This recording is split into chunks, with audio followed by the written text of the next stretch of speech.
So here we are at the end of a long day, and this group is an extraordinary group because you came early, you stayed throughout the day, and you came back for another 2 hours with us. So true seekers, true light workers.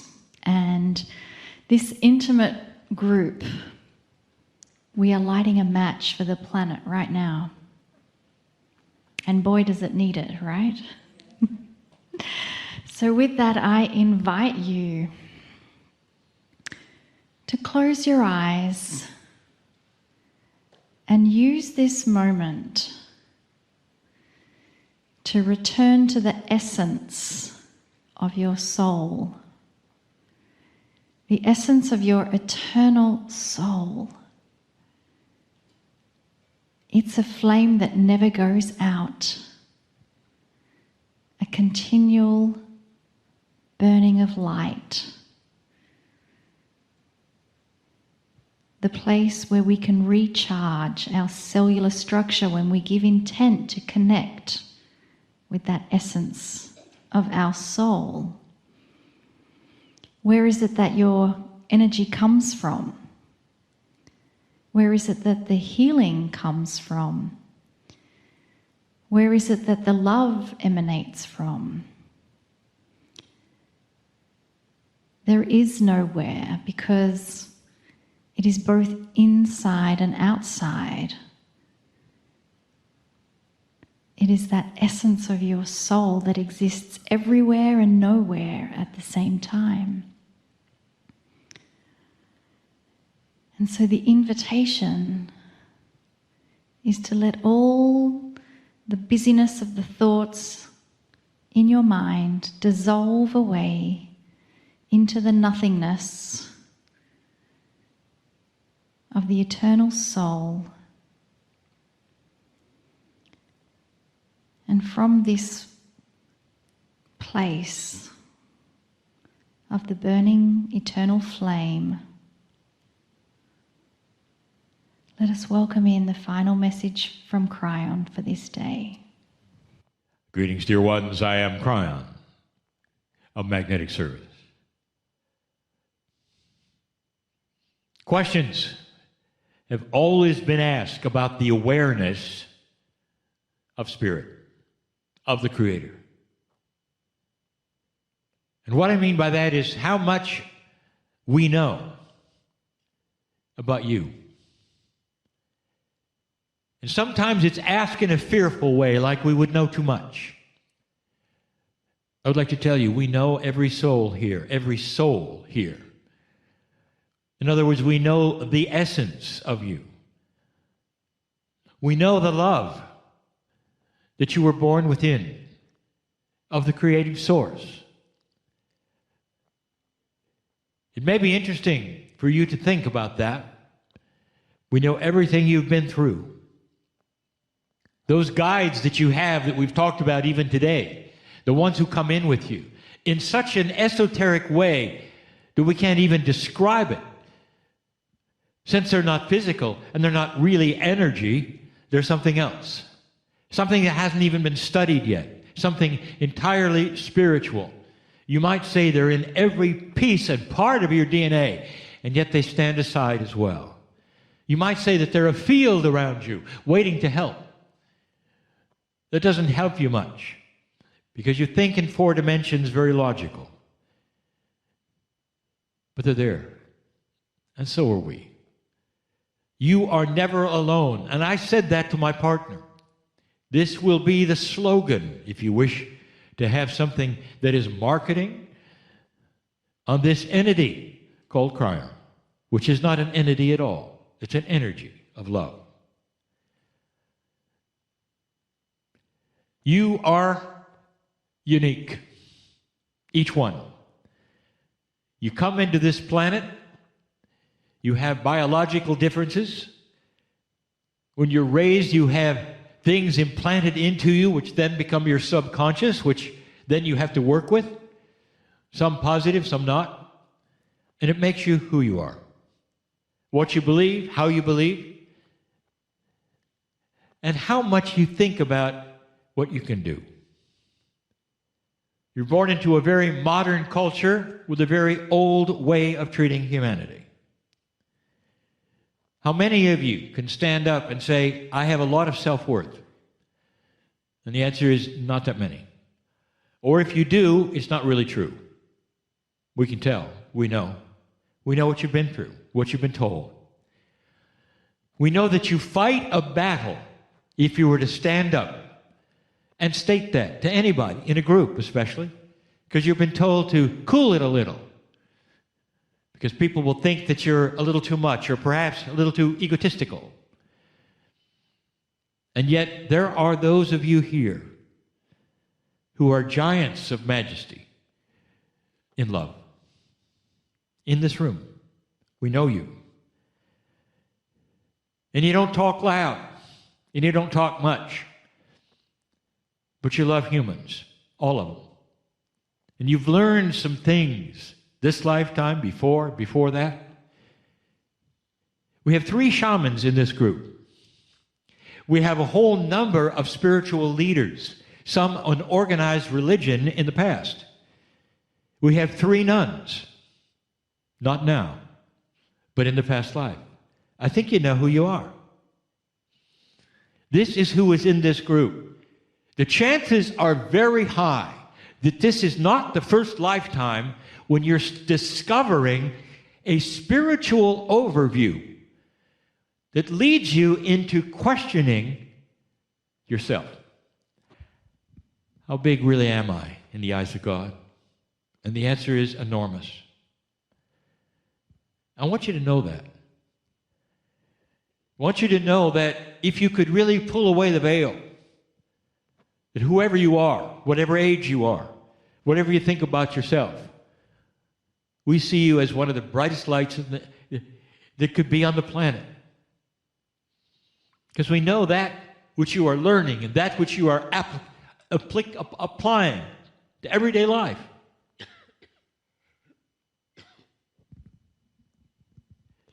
It's astonishing what you're not aware of. I could show it to you, but that doesn't work that way. I can tell you about it, and that's okay. You might say that spirit has rules. They're not as much as rules as an honoring of the process. And the honoring is this. You come into this planet with free choice. There's a reason for that. People have asked, well, what is the entire reason of life? Why are we living like we are living? Why does spirit do what it does? If I gave it to you, it would be in a language you couldn't understand. It would be illogical because you don't have a language of love. Oh, if you only knew that which goes on in this universe, in this galaxy, and how are you related to it? Oh, I'll tell you this. I'll give you a hint. This planet is increasing in light. It really is. It may not look like it right now. It is. Other planets have gone through what you are going through. Decisions, light and dark. What you'll tolerate, what you won't. What you really want on the planet and what you don't. That's where you are. But I'll tell you, the light that you strike here, called planet Earth, is measurable in consciousness by other planets, by other groups of planets, some of whom are very aware of you and are waiting for you to join a consciousness group who also understands what's going on. What you do here, specifically in the next 100 years, will change that which is what we'll call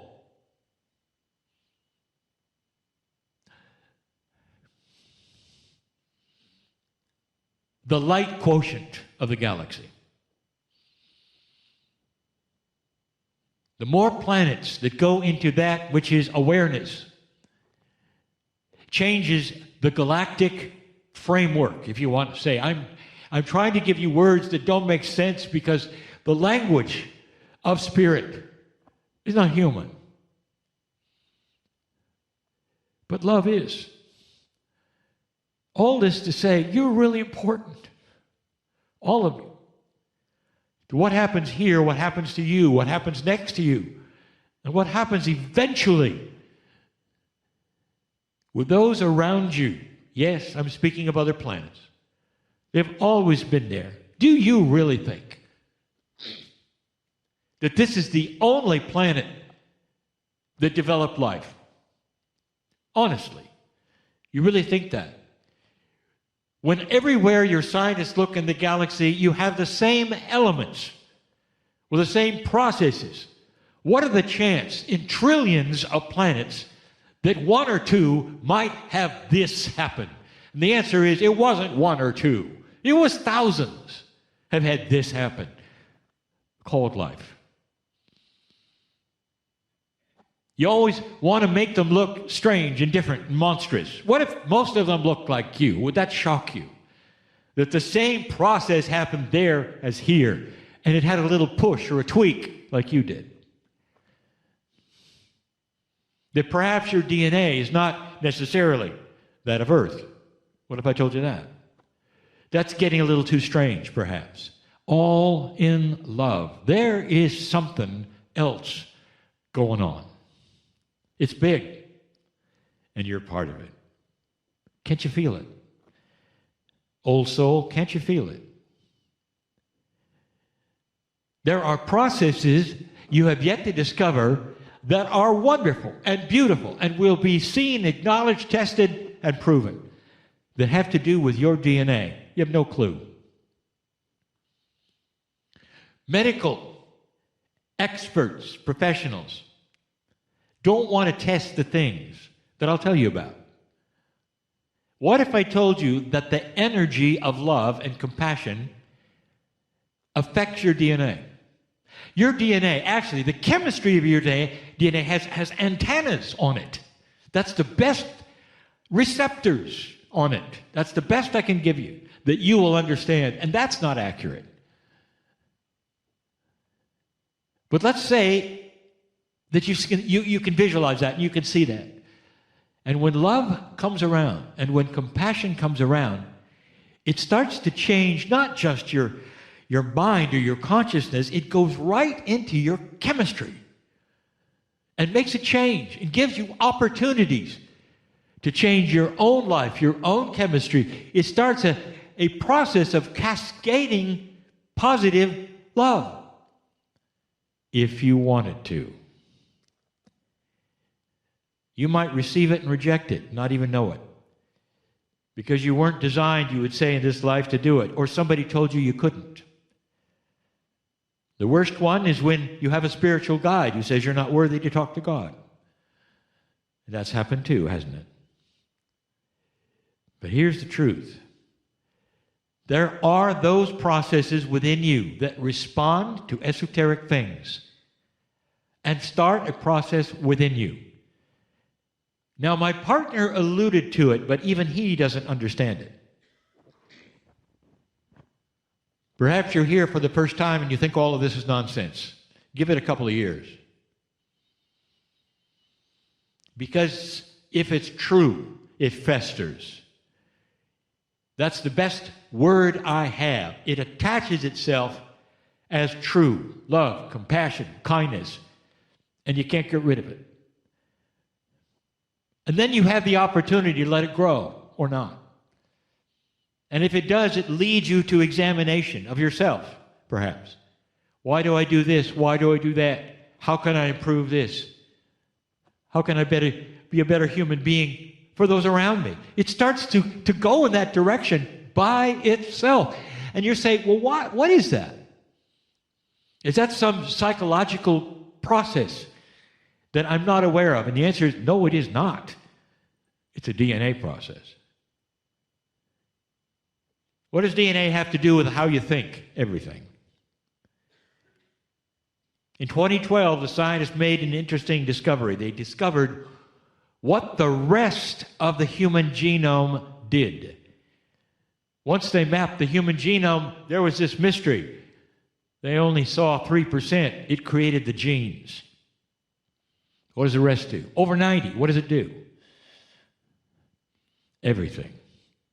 It's responsible for who you are. It even includes your Akashic record. It's esoteric. It's splendor. It's all the things that you wish were you are there. And you don't know it yet. There is so much hidden in this old energy. But when it starts to change, things change for you. You have already experienced some minor shifts in your culture, and you have not celebrated it as though it were different. And yet it is. Hundreds and hundreds of years in your culture, a sameness was there of old energy and the way people worked and how they acted to each other, and the biases were always there. And suddenly, in your lifetime, it starts to change and shift. Have you noticed? What do you think about the Me Too movement? How long has that been going on?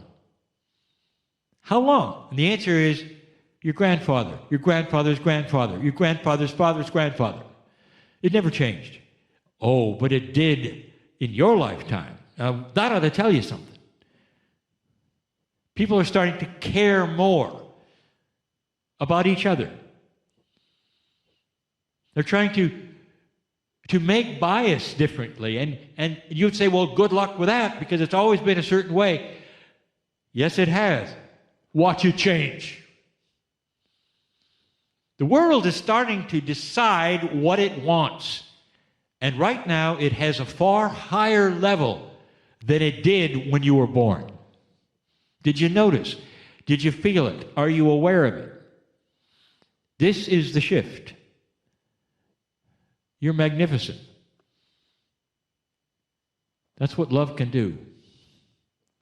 The more love you can give and receive, the more you can love that which is yourself, not in an egotistical way, but in a way that says, I count. I hold a light. And I'm going to show my light by how compassionate I am. Because I am loved by God, I am loved by myself. I count. And if you can go to that place, dear ones, your DNA starts to shift. Because the love that you've come in with, called that Creator, starts to manifest even within your chemistry. And the first thing that happens is you start to realize you're living longer. And that's another story. Is it possible that consciousness can change lifespan? Ask a physician who works in an operating room about that one. And they will say it all depends on the attitude of the patient of whether they survive or not. They've watched those who are elders keeping themselves alive literally until their grandchildren will graduate from a school and then they pass. What does that tell you? Consciousness is in control of your chemistry. That's just number one of so many points that we have taught. But the big one, love chases away fear. Love chases away that which is the attribute of a person without self-worth. Compassion winds its way through your DNA in such an interesting way. And then one day you wake up and you say, I'm different. I feel different. I'm not afraid. I'm treating people differently, and I didn't study anything. And then they realize there's been a change, not just in how they think, but their very chemistry of their body. Living longer, being more healthy, all of these things controlled by you. And the control that you have, the king of that is love. Is there anything more I could give you than that which might save your life? And there are so many who don't believe it. or don't want to go there.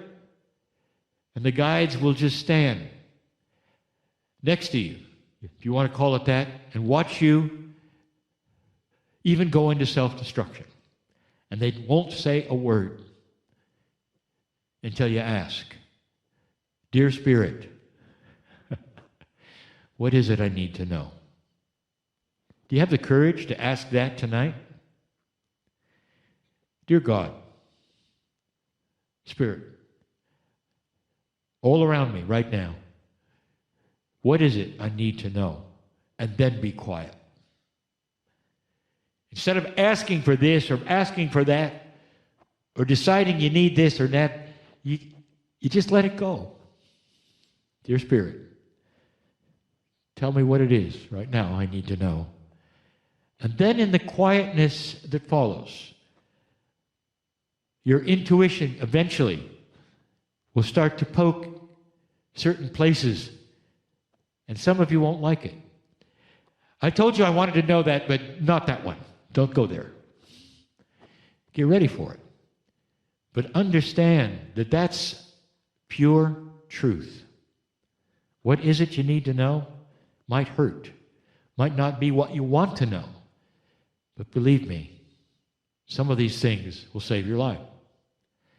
Because you ask, and because we love you.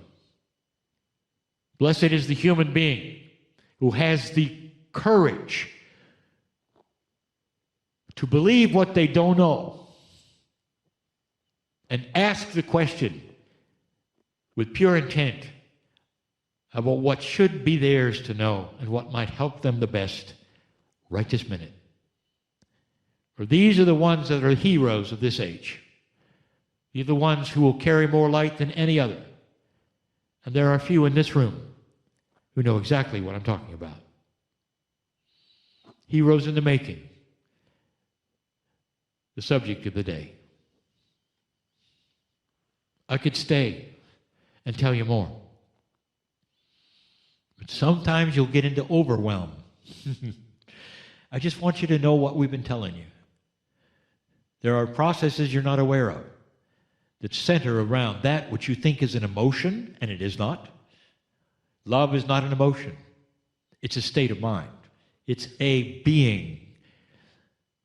It's an energy that is divine and carries with it multidimensional energy that actually works in your DNA. That's the message. I'm crying in love with you all. And so it is. Take another breath and just let your awareness of the Star Mother's promise that when we awaken from our sleep of humanity, when these codes are being used to give you a new awareness, their promise to us is that our intuitive inner guidance will begin to come on in a way that we have not experienced.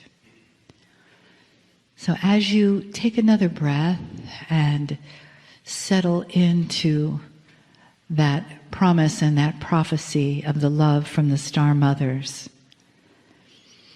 the love from Kryon and the entourage, and how we are in delicious gratitude for being here together at this time, in this place as family, and all that is being offered to us, and all that we have to share. We thank the source of all love. We thank that love that resides deep inside of us, in our hearts, in our souls, and in our Akashic memory, as we move from the unseen to the seen in our life, in our world. Take another breath and let that open the place inside of you that is here to receive these beautiful messages, these pearls of wisdom and truth that will echo in your being. And you will say, yes, This is why I am here. So it is good day to you, huh? Very good to see your energy, your light, your brightness, your divine presence. We give thanks to the Star Mothers for their presence as well. You see, there are so many tools that you can use. We want to remind you that they are tools. It is like, have you ever tried to drive a nail into a board without using a hammer? It is not an easy task. It is better to use the correct tool, yes? Have you ever tried to listen to someone's heartbeat without using a stethoscope? You can hear the heartbeat, but it's not as clear. So it is important to have the correct tools. Our vessel Marilyn was reminded of some of the tools this morning. Not that we ask you to give your power away to others who have all kinds of things to do for you, but someone in this group said something about drawing a card this morning. And our vessel Marilyn realized she did not draw one either. So we drew one for you.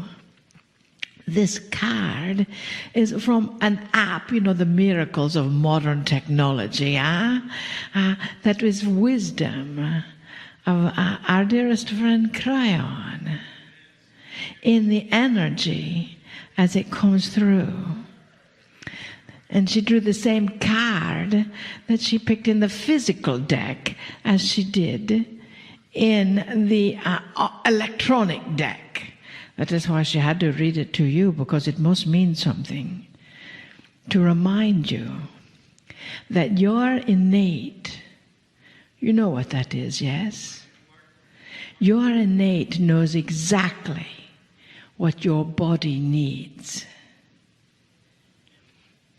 My intuition calls, tells, acknowledges me, and connects the intimate that is within.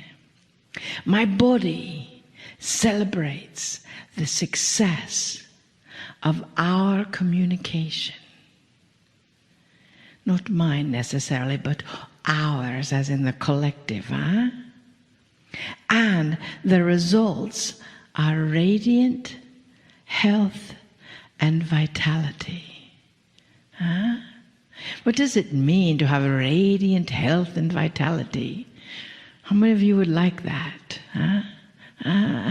So these group over here, you don't necessarily want that radiant health. Is that correct? Thank you. You see, it is only our own belief that we cannot have it that seems to stop us sometimes. We know that illness is connected to an emotional body. Illness is connected to emotion. And now sometimes we say, it is difficult to tell someone who has a diagnosis of cancer, well, why did you create that, That is not what we are saying.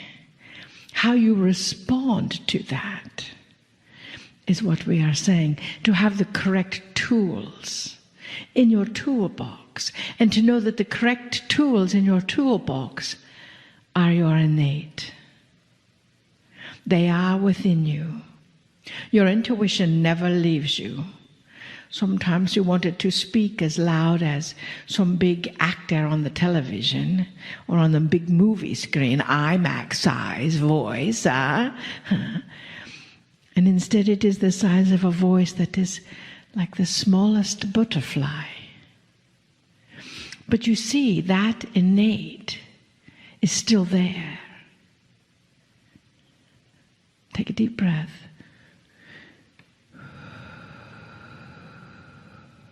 Just as the star mothers are still there. Take a deep breath. Just as the guidance of Kryon is still there. Take a deep breath.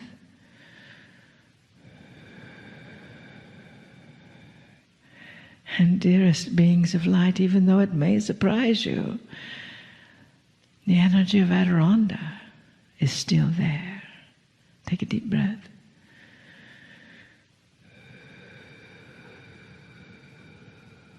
You see, they are each a part of your innate. They are each a part of that wisdom that is anchoring in every cell of your field. They are each a part of you, even though they may not sound like Arvis or Marilyn or us or Lee Carroll or the divine Amber. They may sound like you. So you get the opportunity to understand and breathe into those tools. Breathe into that wisdom, because that wisdom is love. That wisdom is that energy that is within you 24/7. Even if you get angry with that love and send it away in the form of some human body, too bad. The body just may leave, but not the love. For that love is, what do they say it is? Eternal, infinite. And that love is in every cell of your body, no matter what. Even if it has cells that have been diagnosed with some disease or some ailment, or you have that pain in your back or pain in your neck and your pain in your patootie. Yes, you see, that is just the universe asking you, so are you a pain in the patootie sometimes? Huh? And if you are, why? What is that reflection? How are you to grow from it? How are you to magnify yourself into the drive that is coming in, into the wisdom that is you? As we have asked you yesterday to stop denying your own wisdom and start breathing into it. That is what we are anchoring in you right now. Take a deep breath.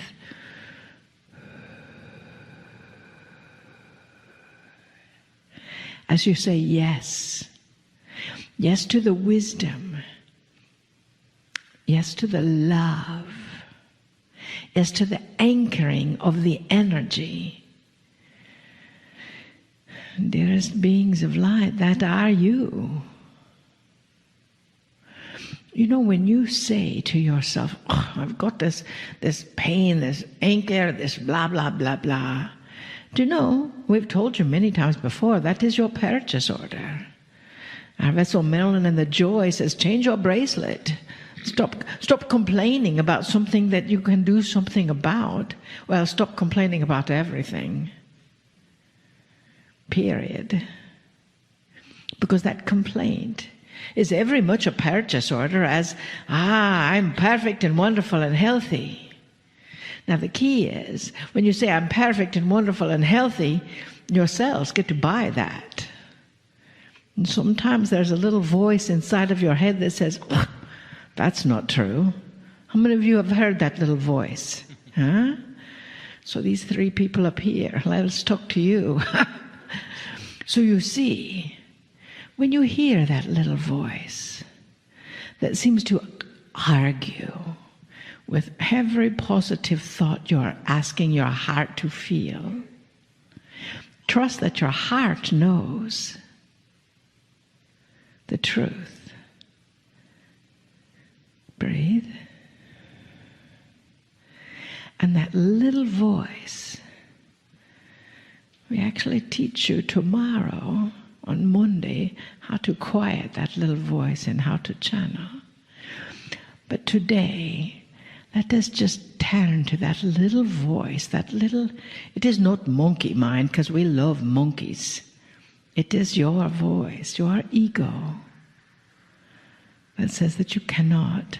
So just turn to it and say, thank you. I love you. Now be quiet.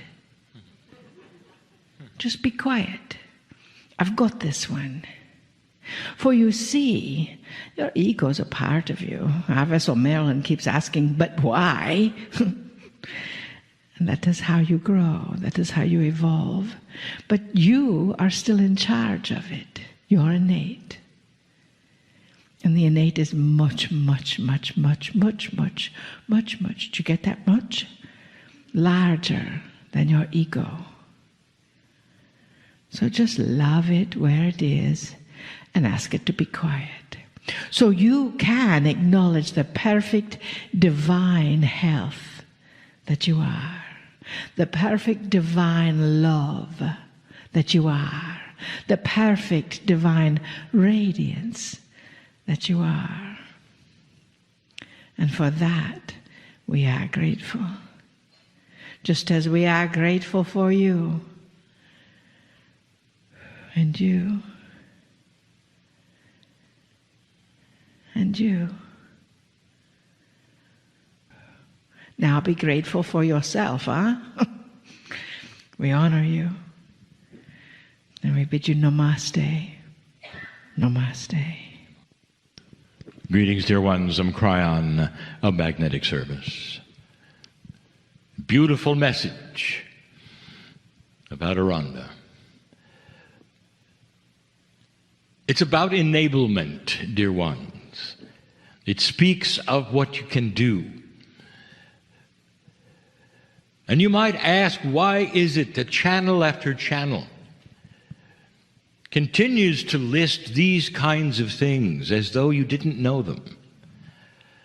And the answer is because you didn't know them. And so I want to then revisit an energy shift just briefly. And it's going to sound like something perhaps we have said before, and you'd be right. Because these are the messages of the age. Things that will be repeated in different words for a long time. They must, because they are different and there are new ears to hear them and new eyes to read them.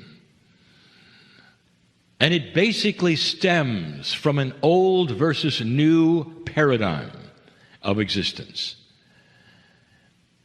Most of those who would listen to these kinds of channelings, these kinds of spiritual messages, most of you have slogged through a time where the energy was far different. Just a few years ago, dear ones, I tell you that the things that you would call dark or negative, or that which you would call resistance to light, was very powerful. Those of you who would look at history know this, absolutely know this. Where you would see that history is packed with dysfunction and sadness and horror, all caused by that which is a dark energy which seemed to prevail on this planet, and not just a while ago, but for a very long time. We've spoken of an evolvement of your human spirit, an evolvement even of your DNA, which allows some magnificent things. But the biggest thing is enablement. The question would be asked, well, why do we have to keep telling you what you can accomplish? Shouldn't it be then obvious to you? And the answer, it is not obvious. Because of the past that you have walked through, because of the things that you've experienced that did not work, because of the sadness that you've had over and over when you tried things with light and they seemed to be beat back. This was the age, dear ones, of a disconnection. This is the age of a connection. To make things even more difficult, those of you in spiritual systems, we're told that it is not possible for the human soul to contact or talk to, or even be part of a discussion with, that which is the creative source. That there is a disconnection. You were also told by the millions, if not billions, that you were born on this planet dysfunctional, perhaps even dirty. And somehow that kept you from connecting. And this has been the story. Enhanced it is by the energy of the past, the feelings of the past, the paradigm of feeling helpless. Even if you were spiritual, it was tough. And suddenly we are saying that what the ancients predicted is here. That with the precession of the equinoxes and more, you enter an age of compassion that you earned. We also told you this was not necessarily going to happen this way. In fact, many of your prophecies did not have you living much past the year 2000 or even 2010. So many of the dark prophecies, we'll call them, had humanity terminated. And you didn't go that direction. Instead, you're here.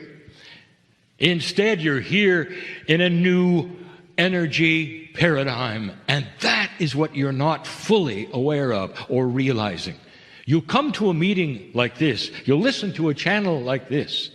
And you'll say, what pearls of wisdom today do you have, Kryon? And I will say to you, the pearl of wisdom is wake up to the new energy which is here and has been here for years, enabling you to drop the things that you don't need and pick up the things that you do, the tools that are here, just like Adironda said.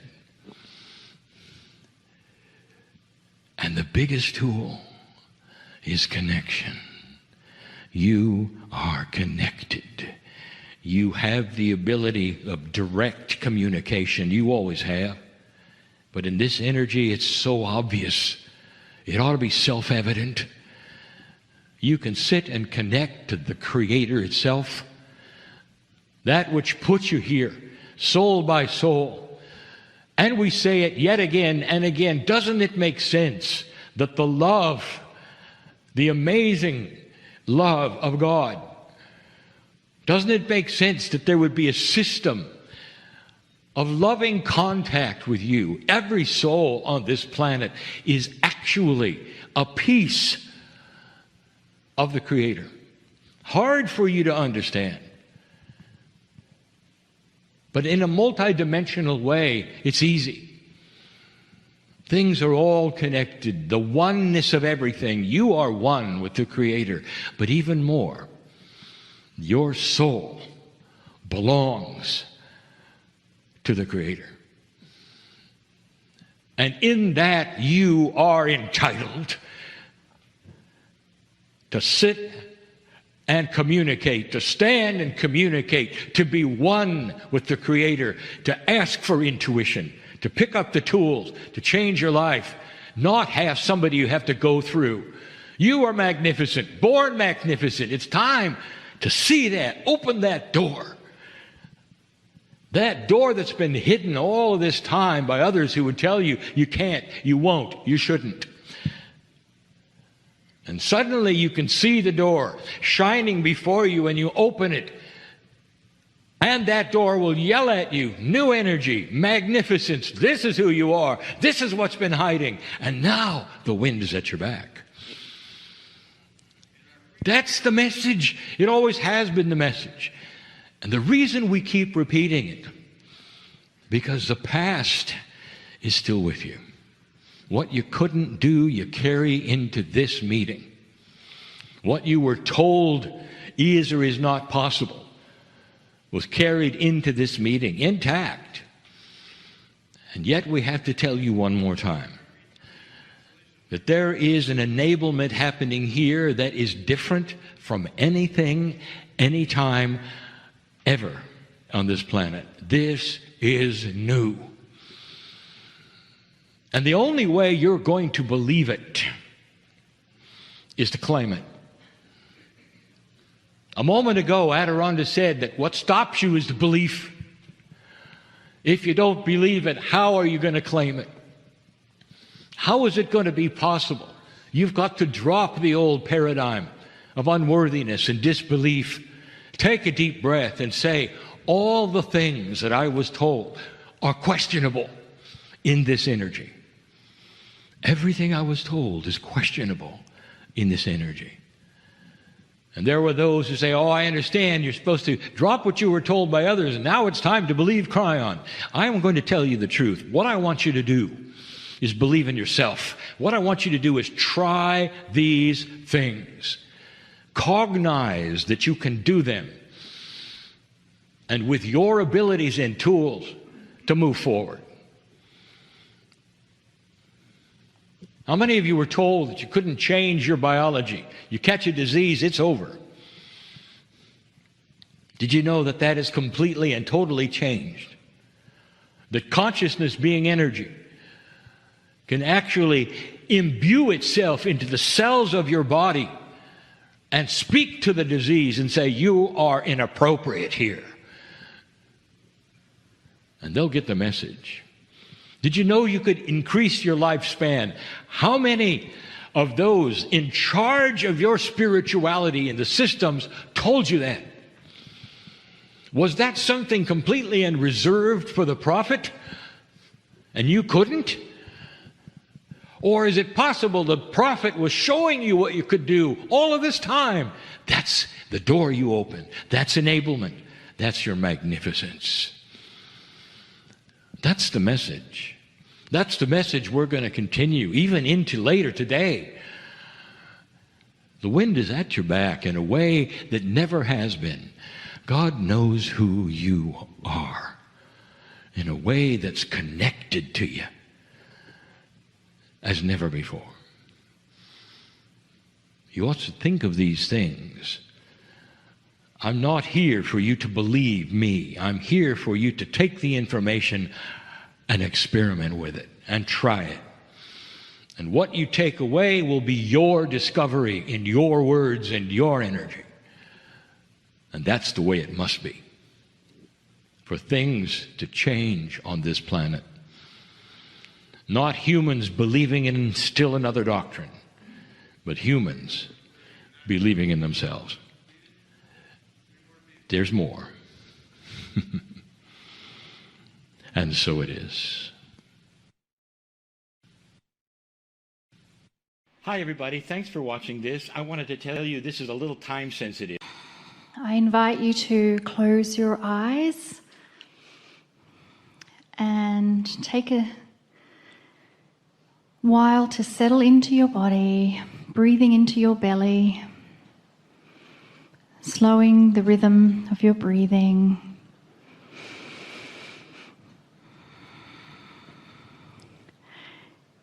This is your time. This is your space. This is your opportunity to take care of yourself first, because the honor of your journey is passed to others. This is where you allow yourself permission to relax. This is where you open yourself to receive. This is where you are in a safe place. This is your sanctuary. This is your eternal connection.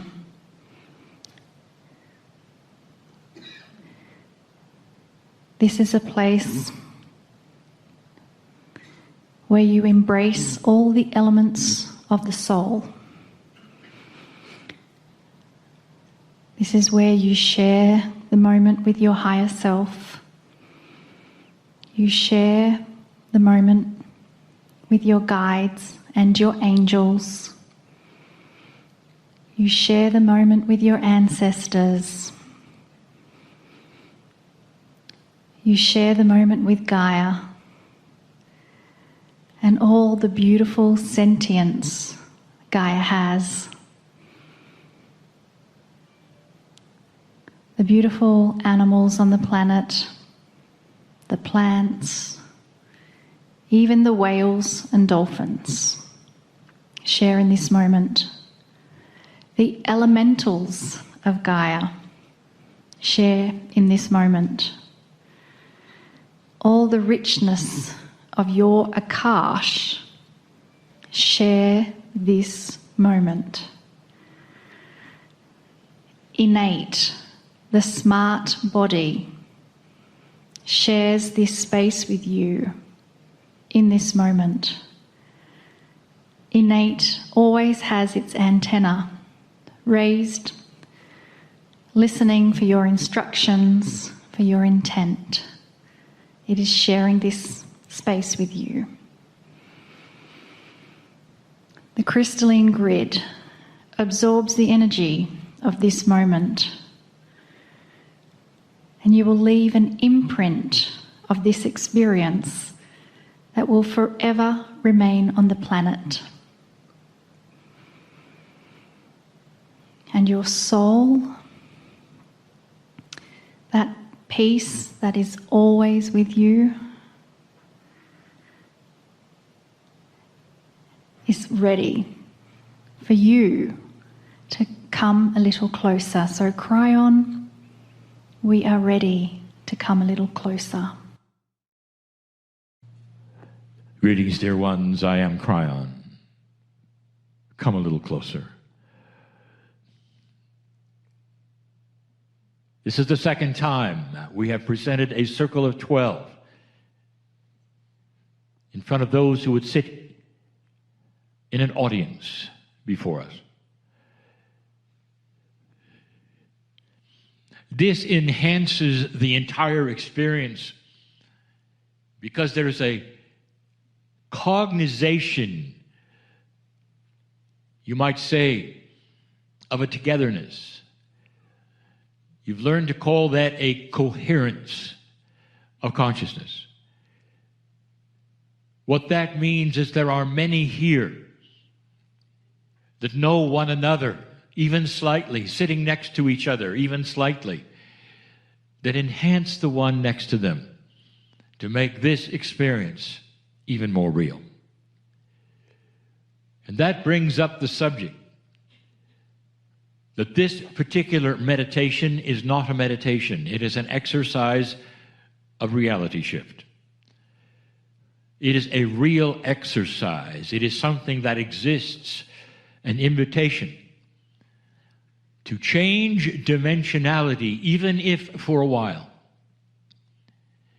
Something that has not been offered before and was not necessarily possible with most individuals, even old souls, before the shift of 2012.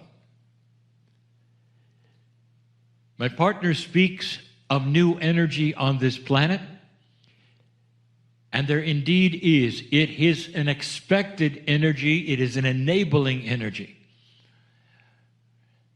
Dear ones, those who seated you have watched this civilization for all of these thousands of years to this point, to see if that precession of the equinoxes, the end and the beginning of the 26,000-year cycle, would make a difference. Would you destroy yourselves prior to it?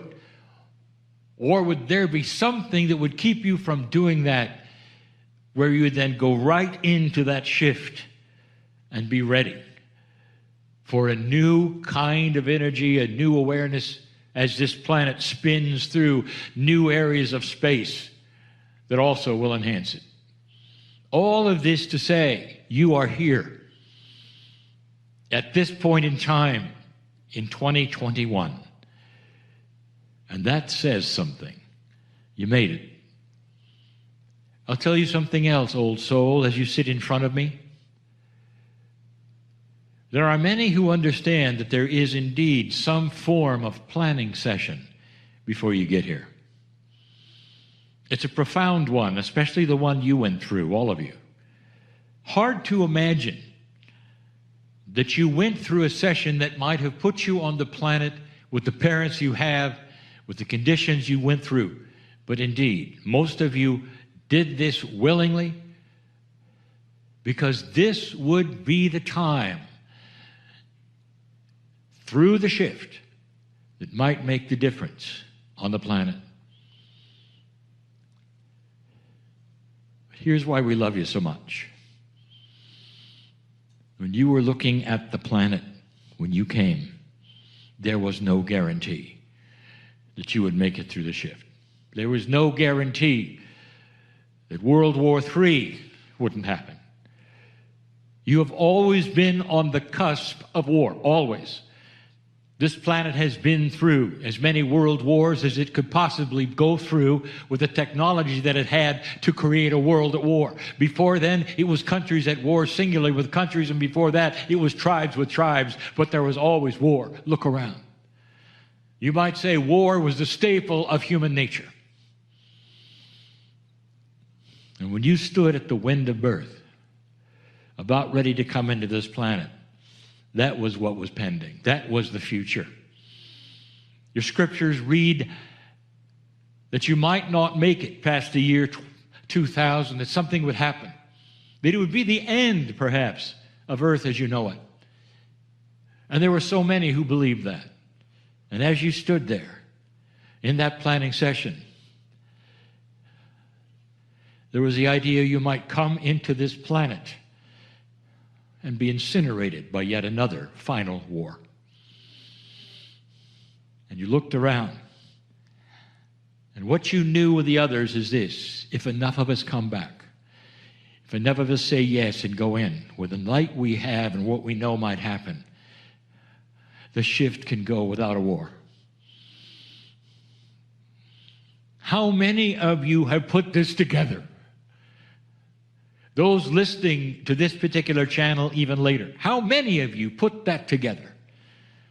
That your existence on the planet as an old soul, whether you feel you're awakened or not, your old souldom is valuable in the shift of the planet because you came. Because on the other side of the veil, you made that decision in full awareness of God, of what might happen here. And in you came.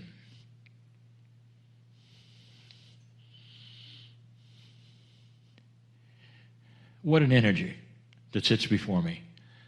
I don't know if you really put that together. That's courageous. Old soul, that's courageous.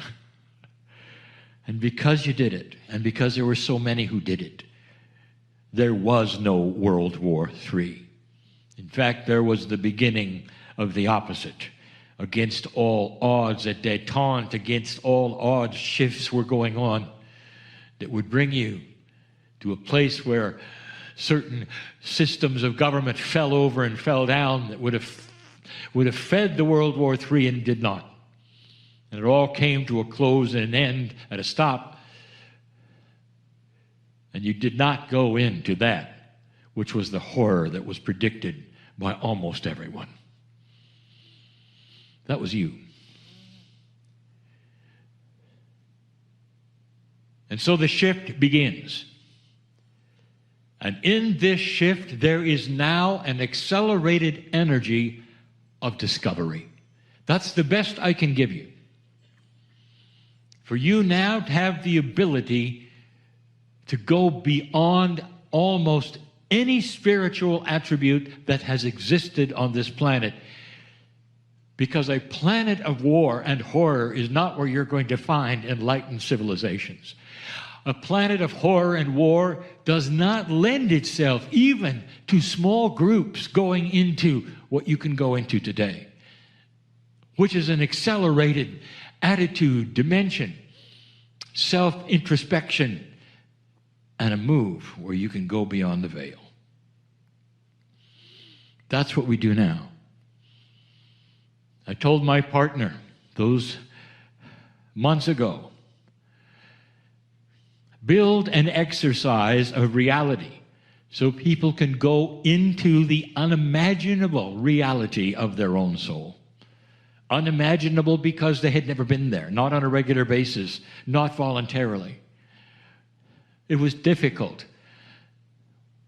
to some impossible. There's been a veil, dear ones, you could not penetrate or pierce, and you know what I mean.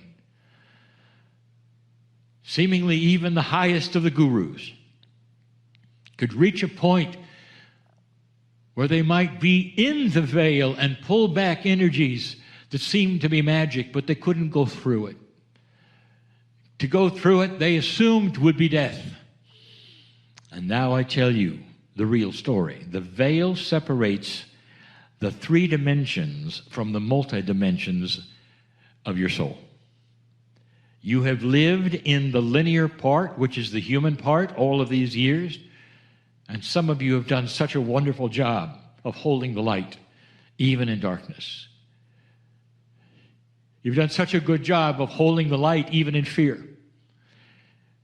And in that, you have helped create this planet as it exists today, simply by your wonderful thoughts, the joy, the love, the hope. And here you sit. Now I'm going to tell you, there is a way, simply through intent, that you can now move through that veil into that which is the seemingly magic elements of your soul, which are multidimensional, and you can start to see the bigger you, the rest of you, the enlarged you. And it's not odd or spooky or scary. It doesn't have to be, because it's totally safe, because it's you discovering more of you. The metaphor is this. We create a metaphoric bridge to cross, which is a way of saying you're going from what you know to what you don't know. And in that already, there is some fear, often, because humans do not like to venture into that which they're uncertain about. It just makes sense. It is your survival. You don't walk off a plank into nothingness and you know better. And so that's why I will help you, and I'm here for that. And that is why I came to this planet. I'm here to guide you through a new dispensation, one that's going to be of compassion, that allows these kinds of things on a regular basis to occur alone with you, not just in a guided way, where you can actually give intent to walk across a bridge, metaphorically, through a mist that is the veil, to a revelation of things you didn't expect that are you.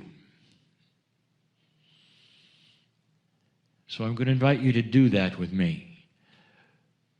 This is the circle of 12, the 12 indicating the energy of the universe, the sacredness of all things, and the catalyst of spirit. A catalyst is something that pushes the envelope, bringing things together that create something else. And that is what this is all about. The bridge exists, and you cannot see what's on the other side, so there has to be trust. You have to understand that walking into this unknown place is walking into a safe place that you don't expect. Once you have been there and felt the reality of it, even one time, you'll want to go back. This is not something that you do casually. Don't do it if you're not ready. But understand, it's not a meditation. It's a reality right now. And you can create it with me.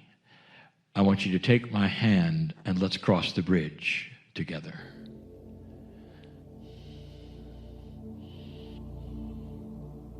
Oh, if I could really show you everything. This would be something that you'd remember for the rest of your life. A journey into an area that is not explainable, where truth and love, compassion, healing seem to be like raindrops falling on every part of your cellular structure. Rather than being afraid, you welcome it, you see it, you understand it, and you go, oh my. This is what I wanted. When I stood at the wind of birth, even before I came, this was the promise, that we might be able to do this while we were alive. To get a glimpse into our own soul, and if we did it, we could work the puzzle there. And we could work the puzzle there so much better than we could on the linear side of the bridge. Every Healing Wednesday, I bring you to this place within your own soul, with your own scope of reality, and present a scenario of healing to you. And you can say, well, it's a nice meditation and it's a nice thought, but it isn't. It is a reality if you choose it to be. And that, my dear friend, is the multidimensional part of you. That 24th pair of chromosomes. You have 24. 23 are linear, 1 is multidimensional. Given to you by the star seeds. And this is the one you're using right now as the energy starts to increase on the planet, giving you allowance and enablement. You walk into this place and there's so much to imagine, and every single one of you has a different idea of what is there, because multidimensionality does not land on linear receptors. It creates things of patterns in your unique brain, and you see what you could see. You might see the angelic shapes of those who are there to help you. You might see the plans for the future of co-creation that you set forward. You might greet your innate. You might see those in the past. There's always a door to go through, and we ask you to go through this door. It's a symbol. It is an analogy of moving into a place of energy that's specific. Go through that door with me. Take my hand. Let's go through the door. It's your door. It's almost like a segmenting of a space in your soul where we're going to work. Where you're going to receive something if you choose. And the receipt of what you might choose this time is the same as we gave the last group.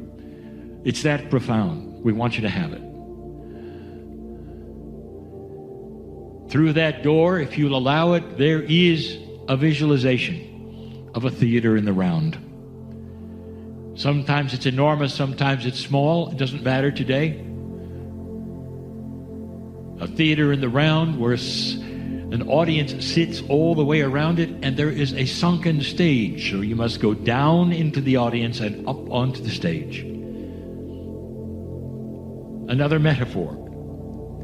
On the stage there is a single chair. Another metaphor. All the things that Spirit gives you, oftentimes in scripture and quatrains, mean something else. Almost nothing is linear. The chair represents that which is safe. You sit. You do not have to stand and be examined, which is the metaphor often of standing before an audience. Or performance, and you don't have to do that. You sit. And you sit and you're ready to receive. And in this particular theater, something different than any we've done except the last group. There is a fire pit in front of you. It's not too hot for you, but you see the flames are hot enough to burn anything that goes into it to a crisp, destroy it. And you know something's going to happen. The audience starts to show itself, and it's similar to an audience you might have seen before, but this is an accelerated exercise. I want to stop here before we even examine the audience. Are you with me? Is this real? Or is this imaginary? Each one of you is invited to move into this dimension of reality so you can feel it happening for you. Because what's about to happen can affect your life forever.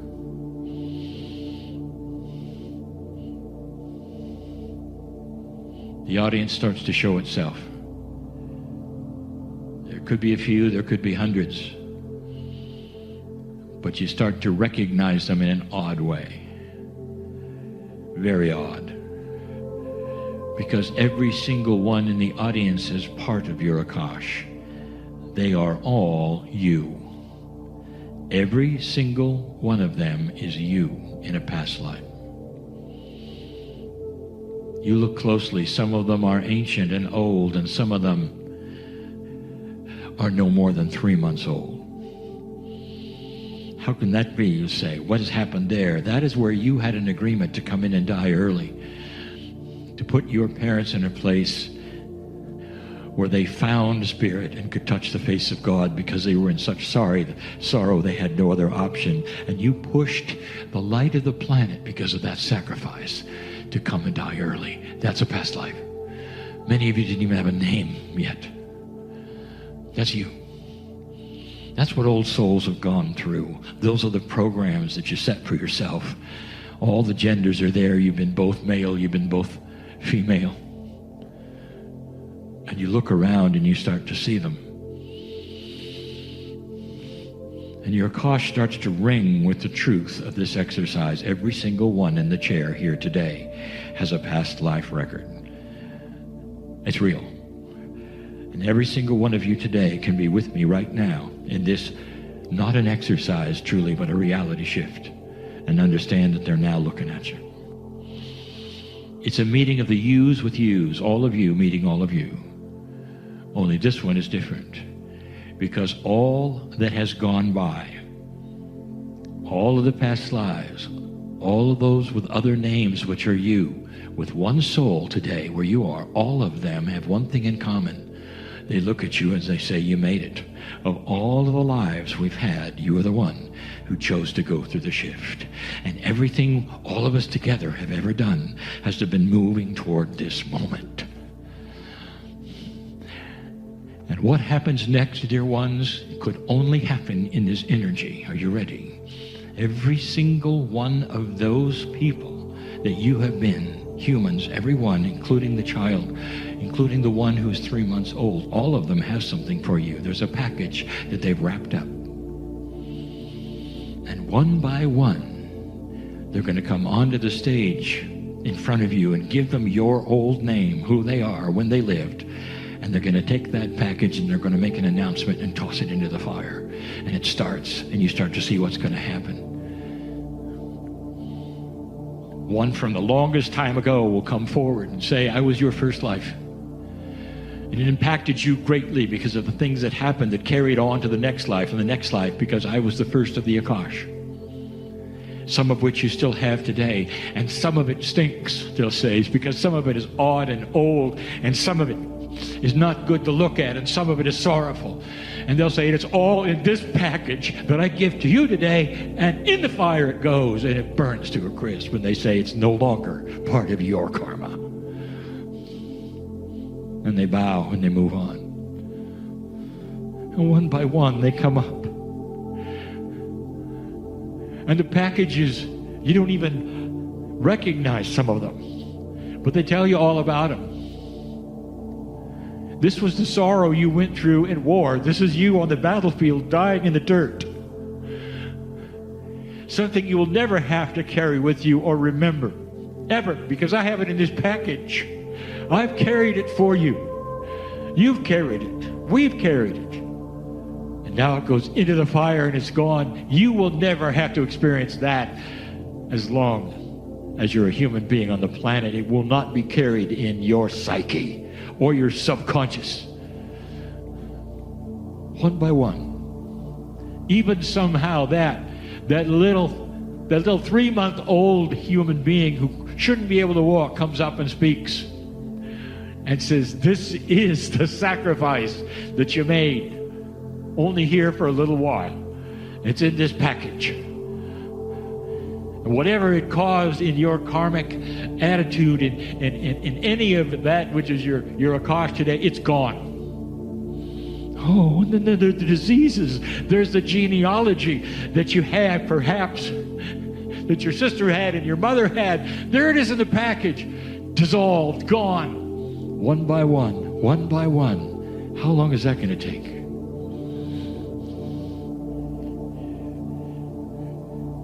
What do you know right now that you carry that's inappropriate for your magnificence.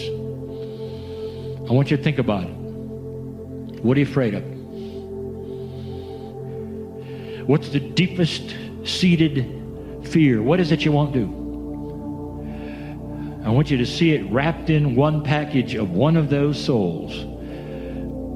All one soul, one of those human beings who comes up and throws it in the fire and announces their name and tells you where it came from. When they're done, you're clear. If you'll follow me in this reality, in this dimensional shift, and do these things and watch and be truly aware of what's going on right now, you'll realize you are in another dimension and it's real. And this is your soul operating at the highest level with your human body for the first time in a very fast track of dropping all of these things that you don't need anymore. One by one. When you're finished and they're finished, and you come back to this chair in the Creative Life Center in Sedona, Arizona, you can be changed forever. Where things can now soar and happen because the subconscious is cleared of all these karmic attributes. Something that they strive for in so many countries, the nirvana that they know is there, is something you just cleared because you're an old soul and because you can. I want you to stay there, stay there, stay there, and return as many times as you want to finish this if it's not complete. Is it real or is it a meditation? I have a room of old souls that can leave this building differently than they came. Stay. And so it is. Hi everybody, I'm Lee Carroll. I am the original channel of Kryon. Greetings, dear ones. I am Kryon of Magnetic Service. There would be those who would say this, that the transition was too quick, and that all you hear now is what you've been hearing for 5 hours. And they would say that it is the voice of the human being pretending to channel. Are those exact words we have said many other times.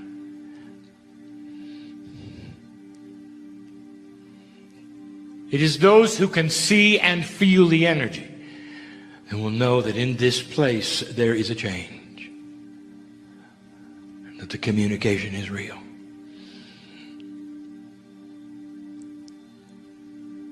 Starting from the back of the room forward, the entourage begins its journey until it reaches the stage. I know some who feel it and some who don't.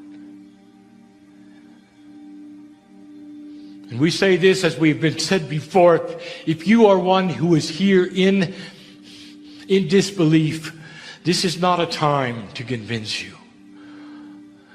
And all we would ask of you is to open your heart and allow for a moment. What if this was real? What if this is real? Would you allow Spirit to touch you and to show you it is? Would that be too much? What have you got to lose? And then there are those who know that this is a time that is exactly as predicted. That what is here is what you think is here. That there is an energy on the other side of the veil, which many of you call God or Spirit, that is a family and connected to you. And this process is a completion of the connection for this time. That this process is one which speaks to many of you at the same time, and this same process is the one that you personally have. And it may not speak to you in these words, in this way, in this language, but it's still the process. Could it be that you are hearing Kryon, a piece of the creative energy which comes to you in your reality through the channel who sits in the chair? And some will believe it and some who won't. So this is for those who understand and believe. This is for those who've gathered in this room. A message for all, but specifically for you. Some messages, they contain physics. Some messages, they contain concepts. Some messages are predictions and facts. I present this one for the season. What is the season? They call it the holidays. In linearity, where I am, in the culture that I sit in, it is a pronouncement of faith in the Master of Love. And so it becomes a holiday of love, a time of gift giving, and a time of great stress. I am Kryon, and I want to give you something from my perspective for the holiday. And if I'm going to do it accurately, I'm going to do it in this way. I'm going to represent my partner's case for singularity. Call it an extension of the channels we've been giving for weeks, if you will. I'm going to call it this: promises from a personal God.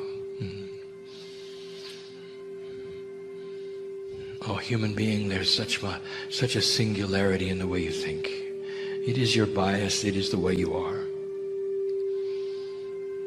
And every single one of you, including my partner, has it. It is what you are learning to get around. It is what you are learning to circumvent. But how does a human learn to think differently? In your reality, the singularness creates one soul, one human being, one truth, one God, one belief, one way that is right when all the others are not. That is the bias, is it not? And in there is created what we would call rules of men. And the rules of men tell you how it works. And as my partner says, depending upon the box that you go to, the rules change. And I want to give you the truth. From my perspective, I want to eliminate the bias. I want to take you in a circle for a moment and hold hands with you and tell you about a God of promise. In this great shift, in this holiday season, in a time of love, I would like to de-stress this moment. And so I'm going to give you the promises that I've prepared. Oh, it won't take long. But the energy in which this is given is of love so strong that the ages are involved here. And I'm going to present it to my partner in a way he can't miss it. He can't miss it. It'll soar through the Akash, through the creation of the planet before humans ever arrived, giving you the promises of the Creator. So you can sit in the chairs and hear it and decide what it means to you.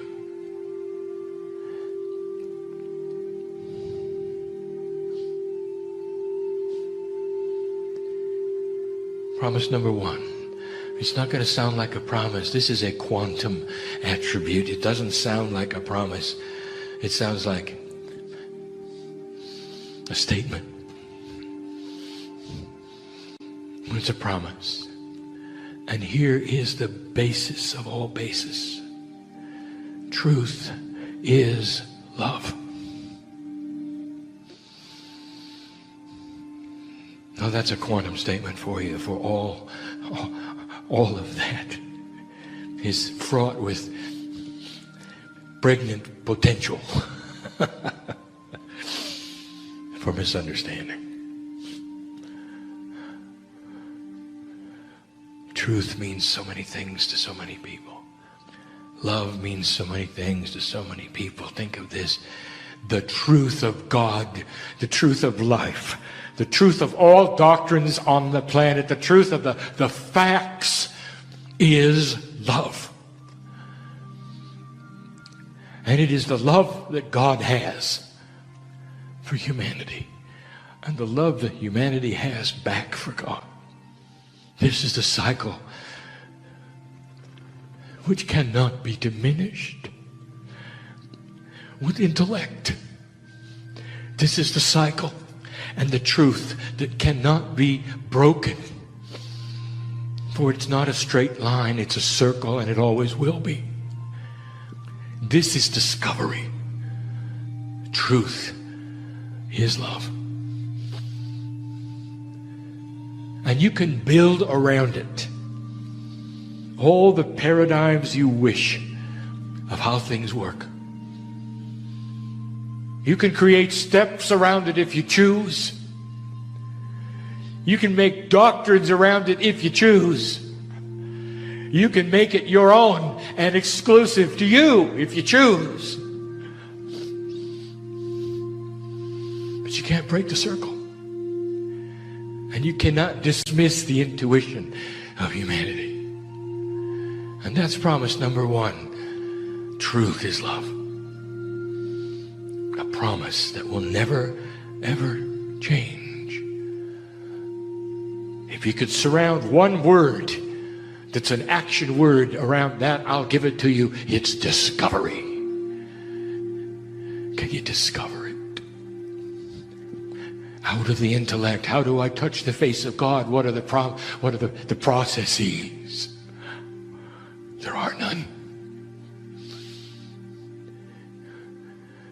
When the mother touches the face of the newborn for the first time, how many steps are there, Mom?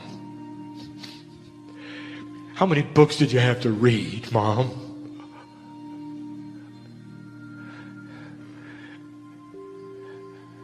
I'll tell you, it was with the heart, was it not? Touch the face of the infant for the first time, right from your womb. Do you remember it? For the first time.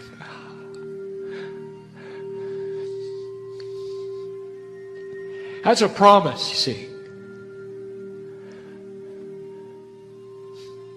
Promise number two, your family. The promise is this, that every single human being used to be a piece of God. That's a promise. That's not a fact. It's not a statement. That's a gift I give you. Information you need to know.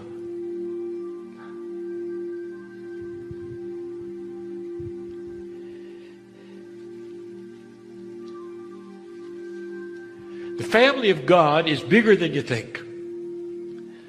The family of God includes your Akashic record. All of the humans you used to be. All the names that are printed in there. All of the soul energies that are a piece and part of the higher self. The one soul that is you. It has been here over and over and over. That's family. Combine it with those in the room and their souls, gosh, combine it with the God essence. And and his family. Why is it a promise, Kryon? What does it mean, a promise? It's a promise that there is purpose here. That you're not bouncing around in a random life with no direction. Now that's your choice, family member. But if you'll come into the fold and understand that there's energies surrounding you that are profoundly guide producing with purpose, the first thing that happens is the big aha. I really am part of something. And the second is peace. When there's purpose, there's peace. And that's number 2. Number 3 is difficult for me to give you without the emotion that goes with it. This is a personal God you have. Personal because you are part of it. Personal because it knows your name. Not the human being's name. No. The name of your soul. The name of your life lesson. The name of the quantum you. The name of the light that you are when you're not here. I know who you are. And so does every other piece of creation. Have you ever gazed upon nature in all of its wonder and its beauty? Have you ever sat in a place filled with so much beauty that it just overwhelms your senses and makes you weep? Have you ever had that? If you have, you know that you've just been recognized by every rock and every tree. And the very wind that blows in your face calls your name. Part of creation you are, and you just met yourself. That's why humans cry at beauty. When they stand on the mountaintop and the clouds clear and the sun rises, and they cry. They can't help it. Because the dirt greets them. Snow greets them. The very essence of nature itself sings their name. We know you. That's the promise of personal God. We're not a statue. We're not a doctrine. We're not removed.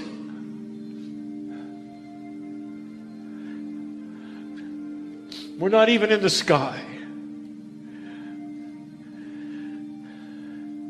We're with every heartbeat of the human being. Beautiful it is. And the primary word is discovery.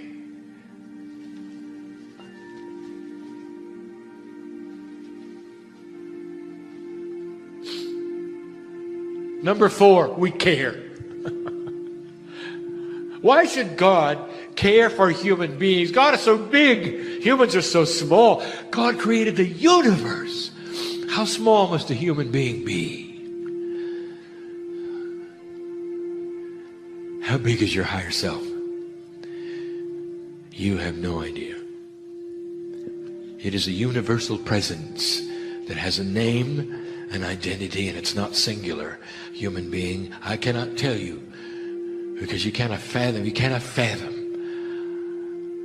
the purpose of the higher self. It is part of creation itself. It is the piece of God that is God. It's the part you split off from when you come down to be a human being. It is you in the God suit when you look up at the sky, when you see the Milky Way. It is you in the God suit that is the universe. And it cares about you. It cares enough to know your name. It cares enough that when you make a decision to co-create, when you make a decision to push on that door of knowingness, even to sit and be loved, it's there. You can't break the circle. Oh, you can ignore it. And so many do. As being frivolous. Of not being so or true. But you can't break the circle. Truth is love. Number 5 and number 6 are filled with promise. These are new promises. I would like to give you this information so you know it. Number 5 is this. Deep within your Akash is everything you've ever learned on this planet. And here is the promise that you never move backwards, that everything you've ever learned comes in again. These are new times. In this that you call metaphysics, which is simply the way things work, there is something added, and it is this, that the jar of spirituality that you've learned through life experience over and over is kept from life to life, and the next time you arrive, it is still intact. This is our promise. Dear human being, listen to me, that the next time you arrive on this planet, should you choose to open the jar of your knowledge, out will spill the shaman that you are or used to be, and everything you learned in 2009, 2010, 2011, until the last breath you take. All that is yours, that you call knowledge, enlightenment, comes in again. And you can pick up where you left. How is that for a promise? Free will may not let you want to. And that's free will. But if you want to, you'll remember it. And remembrance is the active word here in this promise. For without knowing the actual facts of who you were, or where you've been, or how you've learned it, out will come spilling the knowledge of the ages. And you will process it and go from there. You never have to learn it again. My promise to you today, it should make you feel pretty good. Because as I sit here and look at this group, every single one of you is coming back. You're not going to miss what you started.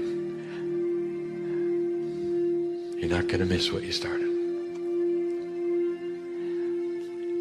Number 6, it is new. It is a promise never spoken by Kryon. It is a promise of a new energy and of a quantum awareness.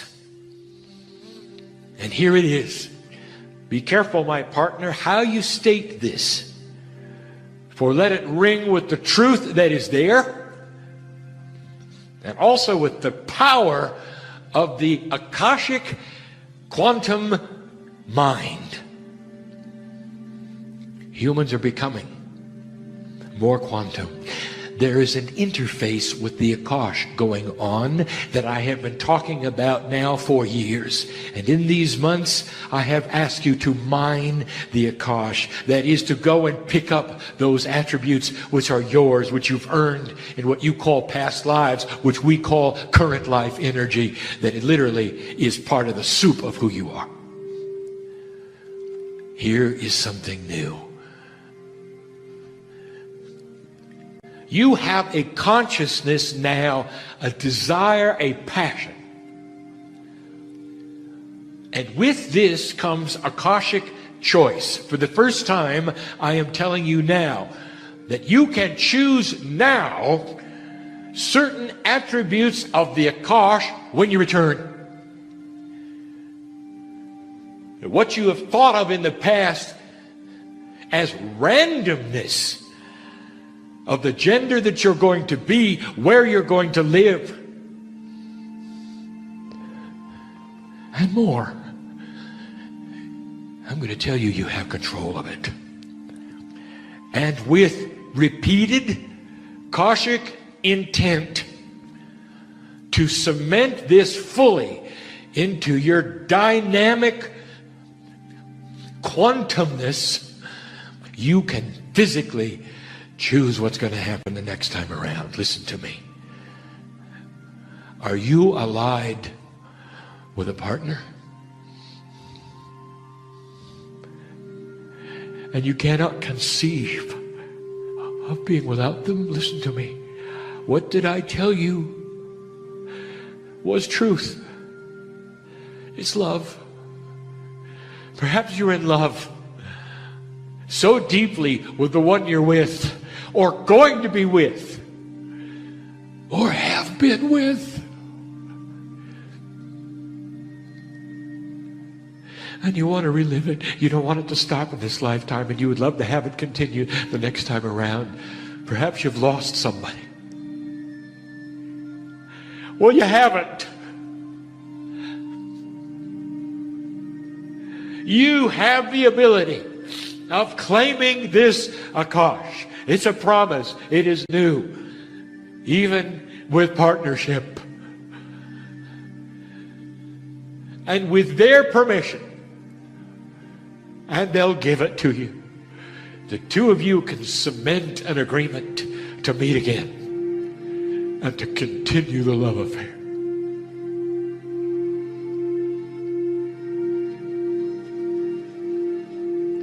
And that's just the beginning. What is your passion? Do you enjoy the gender you are? Then repeat it.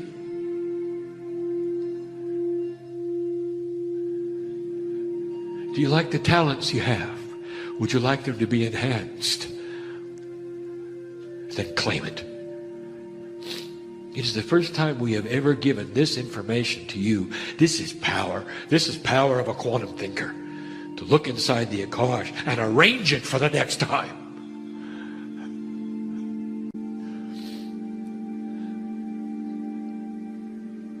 And the option is there for discovery. And it brings me to the last one. The simplest one. The one that'll never change. A promise. A promise. You're never alone.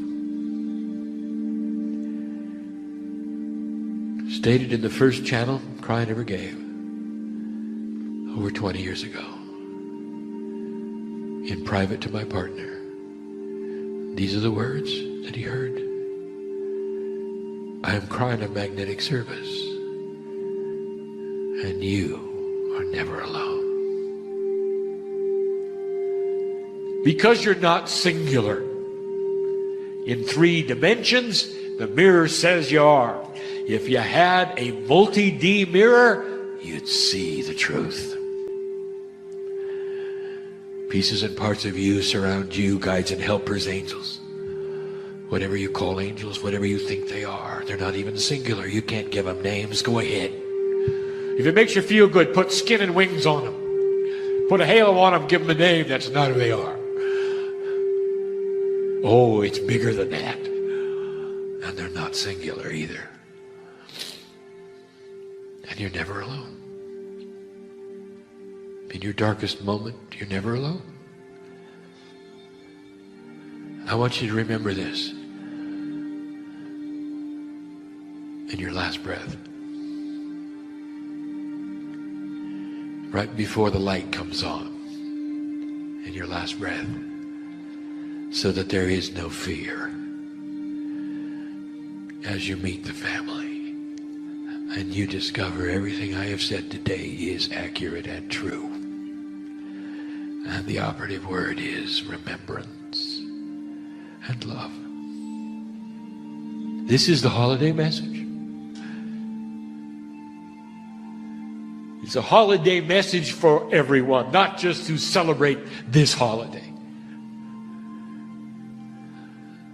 For the truth is, that every single day could be like this. Peaceful,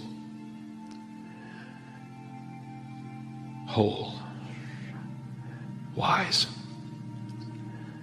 without heartache, without worry, with Akashic knowledge and the promise of the future. This is the message of Kryon for you today. And there will be those who know I'm talking right to them. And one of them is my partner. And so it is. Hi, everybody. I'm Lee Carroll. I am the original channel of Kryon. So it is good day to you, huh? Oh, so good to see you, your light, your brightness, your divine presence, your beings, you're beaming with energy right now, huh? Do you know that? When you move around, the electricity is not actually working, is it? It is just you, your bright iridescent light that is coming so forward and clearly. You have stepped up to the plate and you have volunteered to be here right now. Huh? And when you volunteer to be here, you get to volunteer to be everywhere. Because your light goes out around the planet. Yes?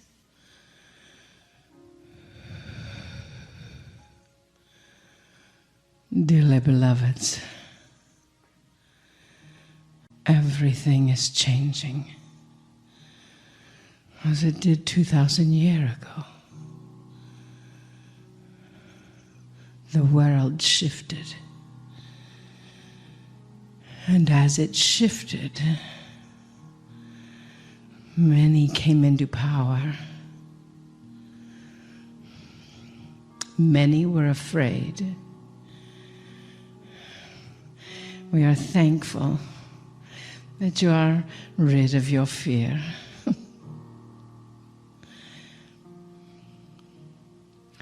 Your mission is every bit as important as mine was. Is in this holy sacred place. They teach many paths lead to one. They know in this sacred center of your heart, many paths may lead to one.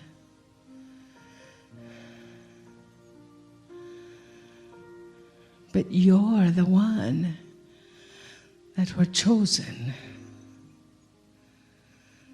to be here now again. In these changing times, just as you were chosen for us to walk together. Yes, each of you. We see no strangers in this group.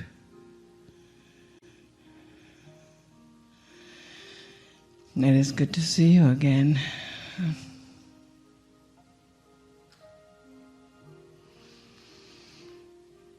You have shorter hair.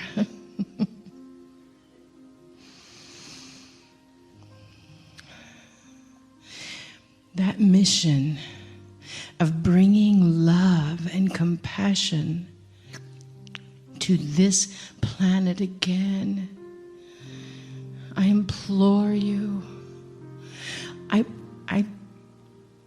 I would like your help. Before, it was really just me and a few others. They say 12. There was actually a lot more. And now we are here again at a turning point. So this planet can heal. So this planet can heal. So the people of this planet can heal. And those who have that healing mission will extend beyond where they thought their wildest dreams would take them, just because they say yes. I said yes. I'm grateful. You each are saying yes as well.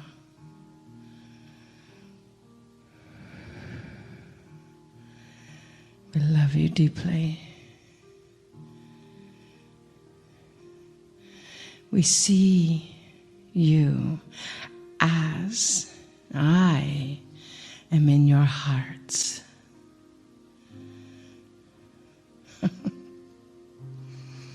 So many have asked me, well, when are you coming back? Too late. Already here, right there, in your heart. Please help. In love.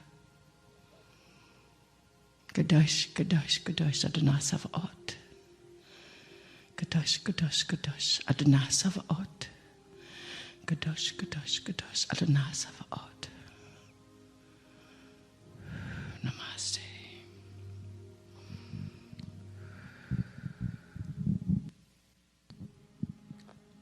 Greetings, dear ones. I'm Kryon of Magnetic Service. The following message is offered as an addendum and also a duplicate, perhaps, of last night. And the reasoning for this is that I want this group to hear the same thing live that I said last night. It is seldom that we would repeat a message in this form. But when we do, you know it's important. The message is this. Shortly, there's going to be something called the Circle of 12. And I wanted to explain it as best I can. What might it be? What are the metaphors involved in the 12, even in the circle? Yes, there will be a circle. Yes, there will be 12. But there's more. It's the beginning of an energy where it's time. 31 years ago, when I came in to start giving messages, it was a slow process with my partner. 31 years ago, the whole crux of why I was here, the purpose, the energy, the focus, was not even known by my partner. But over the years, I told him that something was coming.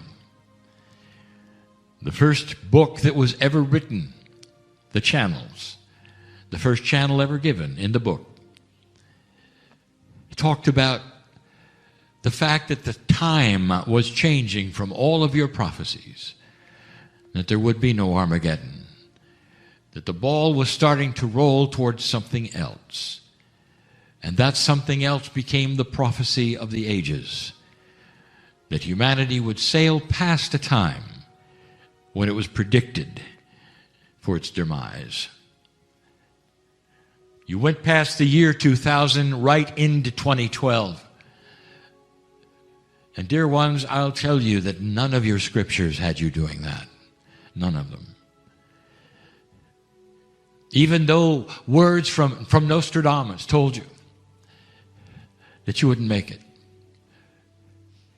From so many channels accurately saw that you wouldn't make it. It didn't make them wrong that they said that you wouldn't. It says a lot about the energy that was. And almost at the last moment, you pulled it out. My purpose here, from all of these years, was to guide you to that place. And then when you got there, to tell you more about what it was, the new normal, the new human, all of the things that are there for you to look at in the lineage of the Kryon messages that I've given. Always in love, always in compassion, never asking you to do anything that would be inappropriate, never giving you a doctrine, but only that you would look into the eyes of the Creator and see yourself. That's all I ever did.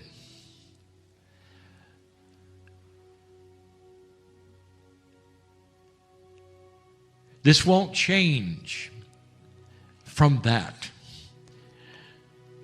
It will get bigger. And it's going to change into a place and a way that is commensurate with everything in this building. Everything in this campus, this village.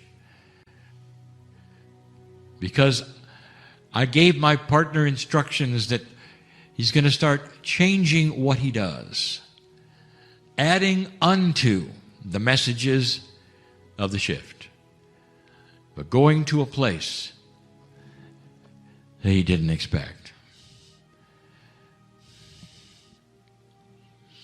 Dear ones, you have no idea, not really, of what is inside you.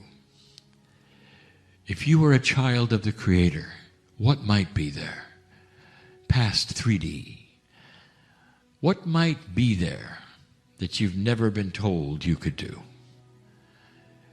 Every single human being is a multidimensional creature on this planet, placed here on purpose. We know your names. You have passed this marker, and I'll tell you, there has been a galactic shift because of that. Those out there know what you've done. They've been waiting for it. It echoes what many of them have done. Yes, all over. There are those like you, children of God. There will be a day when you meet the family, and you will recognize them, much like you. They'll have the same story about the love and the kindness and the compassion and what they've gone through and what their planets have gone through and their transition time and their wars. And you'll sit down and talk, and a whole new world will open to you as you listen to them and see yourself. It's coming. But all through your history, you have had story after story about the miracles that have occurred. The masters have come to this planet. Seemingly, they've raised the dead. Seemingly, there have been all manner of healings and miraculous things occur. And you just look at it and go, that master was so powerful. Look at this. Not understanding, even for a moment, that what the master had done was to set an energy so that the human involved could do the work. The master did not create the healing. The master created an energy allowing the healing to occur. There are many stories of those who have gone to the other side and come back, seemingly raised from the dead.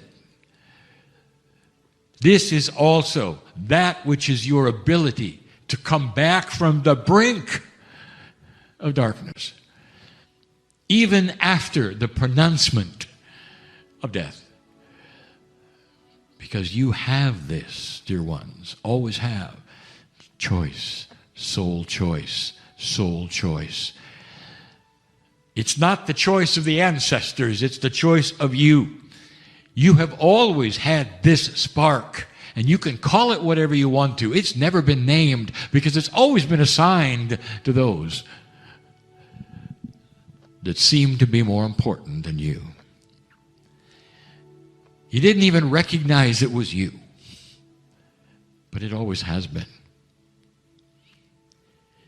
If you're going to go into an evolvement of consciousness, if you're going to have the maturity of understanding so much more of that which is you, your soul, your connection with all that is, if you're going to go to that place, dear ones, you have to understand you're not going to sail into that place with an old energy.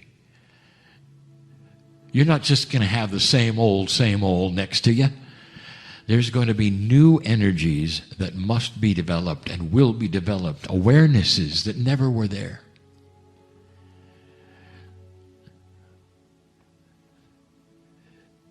Awareness that you're powerful. Awareness that there's more than you ever thought. In order to have that, there must be an energy of allowance that creates permission, where you can go into a place, feel the energy, and come out saying, I never realized this was mine to do. I never realized that alone, with my magnificence, I could do this. That's about to be created. I'm not the only one that's going to create this, dear one. And we're calling it the Circle of 12. And it's going to happen soon for the first time. I've told my partner to slowly create this, explain it. I can't explain it to you, but I can try. If you've talked to anyone that has had spontaneous remission, it's seen as a miracle, isn't it? Isn't it? Every cell of the body resounds with something. It almost changes the time. It's almost they went backwards in time, a time before the disease. Spontaneous remission is what it sounds like, spontaneous. It's not something, well, I'm going to get a little better now. It's where the disease leaves completely. Sometimes quickly, sometimes overnight, sometimes very fast. It can only be a miracle unless it isn't. What if it was the human soul, a piece of creation, starting to be multidimensional and actually controlling the chemistry of the body, chasing out the disease, creating an immune system which is more powerful than any you've ever seen just for a moment in time. And the disease surrenders to the power of the human being in its magnificence, in its God energy. Now take that energy and amplify it and put it in a room. A room you might be able to walk into and feel. A room where you could feel manifestation of your future. A room that would heal from anxiety and fear and might even change Akash. It might even take those things such as betrayal. You see, I know who's listening. And whereas you would wake up in the morning and have the sorrow of the betrayal and can't believe it, and it activates seemingly a dark part of your life and you can't get rid of it, imagine that diminishing so that you don't even remember it. That's a healing. Imagine being in such control of your cellular structure that you can feel the years being added to your life as you bask in that green light of magnificence. Imagine understanding for the first time, I've always had this. It just never was released. I've always had this. Always. There's so many kinds of healing. The healing of the body, the healing of fear, the healing of anxiety, the healing of the Akash. I've told my partner to create that place. And I've also told him to tell those who approach it not to go in. Don't even think about going in. Unless they mean it. Don't go in to look around because not much would happen.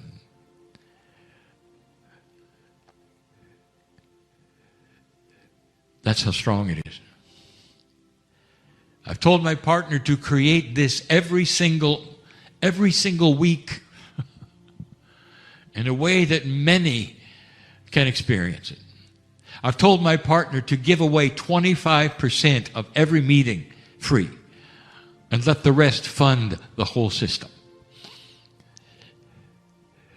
so that everyone can participate at some level, at some time. It is the circle of 12, dear ones, and the appropriate color will be green. A green that surpasses any kind of a green you've ever seen before. It permeates every cell. The circle of 12 is coming. And there will be those who will come and experience and say, well, I didn't feel anything. That's because all of this is pushed by free choice. Get ready for a new paradigm. The one you've come from says that outside help is the only way you're going to survive.